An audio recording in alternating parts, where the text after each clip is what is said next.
नमस्कार दोस्तों, स्वागत है आपका हमारे YouTube चैनल पर जिसका नाम है परीक्षिता एकेडमी। और आज के हमारे इस वीडियो में हम बात करने वाले हैं पटवारी परीक्षा रिव्यू के बारे में, जो कि 1 अप्रैल 2023 फर्स्ट शिफ्ट का है। मुख्य रूप से आज के वीडियो में हम जनरल अवेयरनेस और साइंस के क्वेश्चंस की चर्चा और उसका एनालिसिस करेंगे।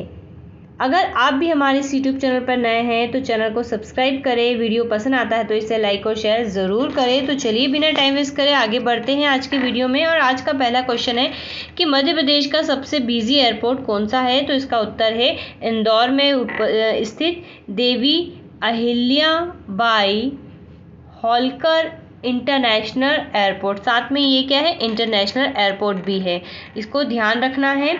और अगर हम इसके बारे में और बात करें एयरपोर्ट के बारे में, तो भोपाल में भी इंटरनेशनल एयरपोर्ट है जिसको राजा भोज इंटरनेशनल एयरपोर्ट कहा जाता है। ग्वालियर में सैन्य हवाई अड्डे हेतु जो एयरपोर्ट है उसका नाम है राजमाता विजयाराजे सिंधिया हवाई अड्डा, अर्थात जो वहाँ की व्यक्तित्व है उन्हीं के नाम पर है। इसी प्रकार खजुराहो का याद रखना है हमें, छत्रसाल इंटरनेशनल एयरपोर्ट।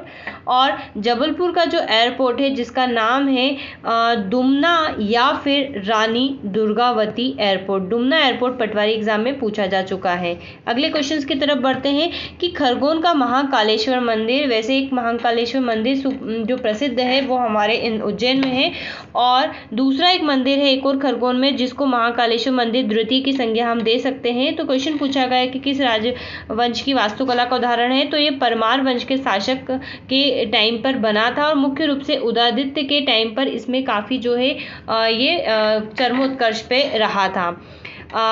आगे हम बढ़ते हैं। रुडयार्ड किपलिंग की प्रसिद्ध पुस्तक जंगल बुक जो है किस नेशनल पार्क से संबंधित है। तो हमें पता है कि इसे मोगली लैंड के नाम से भी जाना जाता है। और इनकी जो पुस्तक है इसमें मोगली के बारे में बताया हुआ है। बचपन में हमारा फेवरेट कार्टून भी हुआ करता था, आप सभी ने देखा होगा। तो ये पेंच नेशनल पार्क की बात हो रही है और पेंच नेशनल पार्क को मोगली लैंड के नाम से भी जाना जाता है। इसको जो इसकी स्थापना हुई थी 1975 में हुई थी। और इस नेशनल पार्क के बीचों बीच में से जो है पेंच नदी निकलती है, इसलिए इसको पेंच नेशनल पार्क भी कहते हैं। और साथ में इसका एक और अन्य नाम इंदिरा गांधी प्रियदर्शनी नेशनल पार्क भी है, जो मुख्य रूप से कहां पर पड़ता है, छिंदवाड़ा में आता है। कलिंग युद्ध के बाद अशोक ने कौन सा धर्म अपना लिया था। तो कलिंग युद्ध के बाद अशोक ने जो है बौद्ध धर्म अपना लिया था। अशोक को जो है चंड अशोक और देवनाम प्रियदर्शी के नाम से भी जाना जाता है। और कहा जाता है कि एक समय पे इसने सभी 16 महाजनपदों पे अपना जो है राज्य कर लिया था।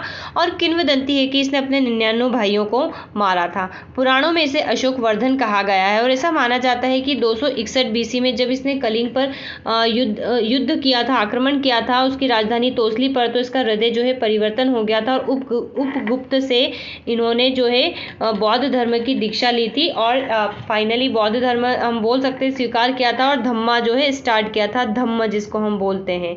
और अशोक, ठीक है, अशोक के बारे में इतनी ही। तो अगले क्वेश्चंस की तरफ हम बढ़ते हैं कि सुमित्रा नंदन पंत की रचना नहीं है। वैसे हिंदी का क्वेश्चन है, यहाँ पर हमने लिख दिया है कि निम्न में से कौन सी सुमित्रा नंदन पंत की रचना नहीं है, ये क्वेश्चन आया था। तो इस क्वेश्चंस के लिए ऑप्शंस काफ़ी हद तक महत्वपूर्ण होते हैं और साथ में ही हमें ये पता होना चाहिए कि इनकी कौन सी रचना है, या फिर जो रचनाएं ऑप्शन में दी हुई है उसको एलिमिनेट करना हमें आना चाहिए। तो चलिए आइए सुमित्रा नंदन पंत की कुछ प्रसिद्ध रचनाओं की बात करें। तो ग्रंथि, वीणा, पल्लव, गुंजन, युगांत, युगवाणी, ग्राम्या और स्वर्ण किरण जैसी कुछ प्रसिद्ध रचनाएं हैं।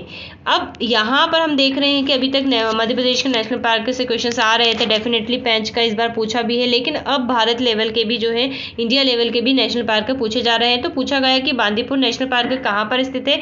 तो बांदीपुर नेशनल पार्क जो है वो कहाँ पर स्थित है, वो कर्नाटक में स्थित है। और 1974 में इसकी स्थापना हुई थी। नीलगिरी जैव मंडल का ये हिस्सा है और देश का तीसरा ऐसा नेशनल पार्क है जिसमें में बाघों की संख्या सर्वाधिक है, अर्थात यहाँ पर 127 बाघ हैं।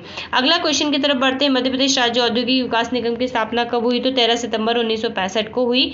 ठीक है, ये हमें ध्यान रखना है। होलकर कॉलेज से संबंधित 2 क्वेश्चंस पूछे गए थे।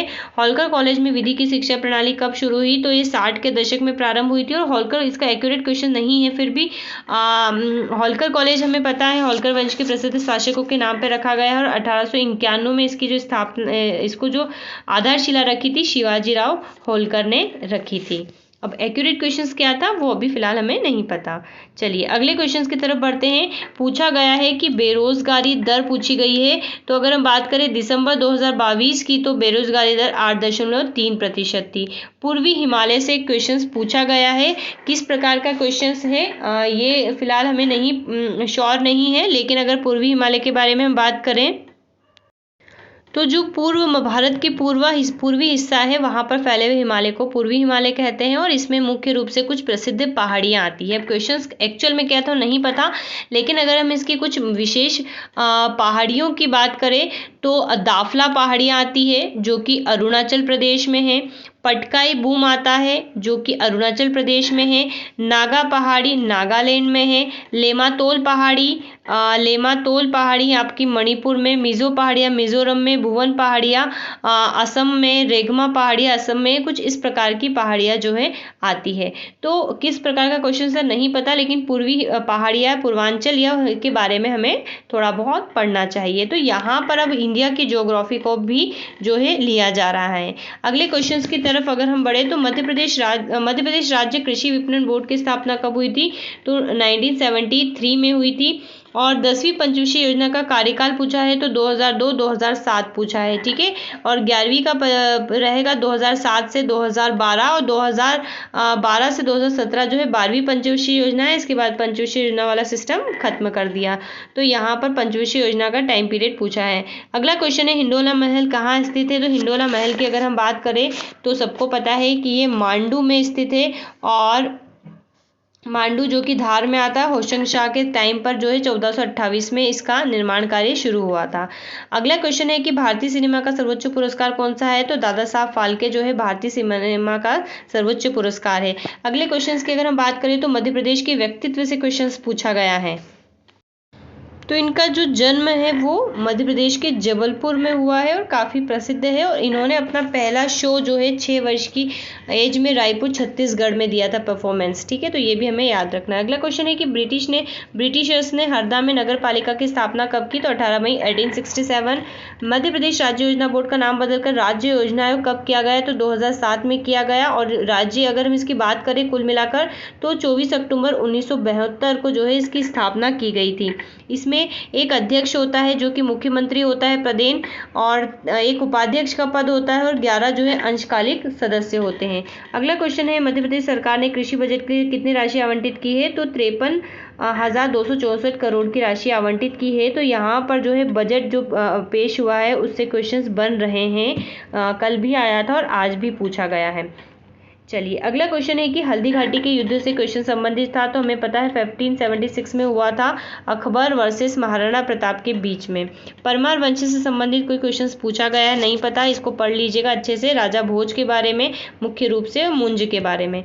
बिंदुसार से संबंधित प्रश्न पूछा गया है, तो ये भी हमें मौर्य साम्राज्य एक बार और देख लेना चाहिए। सुभद्रा कुमारी की चौहान की निम्न में से कौन सी रचना नहीं है? तो यहाँ पर आपको सुभद्रा कुमारी की चौहान की रचना अगर पता होगी तो ऑप्शंस के ऊपर ही क्वेश्चंस जो है डिपेंड करता, वहीं से इसका आंसर दे सकते थे। चलिए साइंस के क्वेश्चंस की तरफ बढ़ते हैं। जल्दी से बात करें तो न्यूटन का है जो है तीसरा नियम पूछा है, न्यूटन की गति का तीसरा नियम। टेरोफाइट जीव के बारे में पूछा है। भारतीय वन प्रबंधन संस्था के बारे में पूछा है, तो इसकी स्थापना 1982 भोपाल में हुई थी। वैसे ये जनरल अवेयरनेस का क्वेश्चन है। और इसी प्रकार अगर यहाँ पर प्रबंधन की जगह अनुसंधान होता तो उसका जो हेडक्वार्टर है वो जबलपुर रहता। टाइलिन ग्रंथि से संबंधित क्वेश्चन पूछा गया है। रोग से संबंधित क्वेश्चन पूछा गया। एल्यूमिनियम की संयोजकता कितनी होती है? तो +3 होती है। एसआई मात्रक से संबंधित क्वेश्चन पूछा गया था कि निम्न में से कौन सा एसआई मात्रक नहीं है। इस प्रकार से इमली में एसिड कौन सा होता है ये पूछा गया, तो टार्ट्रिक एसिड होता है। तो यहाँ पर आपको सभी जो भी मटेरियल्स होते हैं उनमें प्रसिद्ध जो एसिड होते हैं उसका वाला पोर्शन देख लेना चाहिए जल्दी से। आवर्त सारणी से संबंधित कोई क्वेश्चन पूछा गया था, और एक क्वेश्चन पूछा गया था कि किसी वस्तु के तल पर फिसलने या फिर रगड़ कर चलने से उत्पन्न घर्षण को क्या कहते हैं, तो उसको सर्पी घर्षण कहते हैं। और धारा के चुंबकीय प्रभाव की खोज किसने की थी, तो ओ ऑर्सेड ने की थी। तो ये जो थे आज के साइंस के मुख्य क्वेश्चंस थे। अब हम सेकंड शिफ्ट की बात जो है बाद में करेंगे, आज के लिए इतना ही। अब मुख्य रूप से अगर बात करें फिर भी कंप्यूटर की, तो कंप्यूटर में बेसिकली आपको सारे जो कॉमन से क्वेश्चंस आ रहे थे अभी तक वो सभी पढ़ना है, हिंदी और English, maths, reasoning and management. यहाँ पर ज़्यादा डिस्कशन करके टाइम वेस्ट करने की बिल्कुल भी ज़रूरत नहीं है, आपको अब तक अंदाज़ा लग चुका होगा कि आपको क्या देखना चाहिए। So have a nice day and thanks for watching.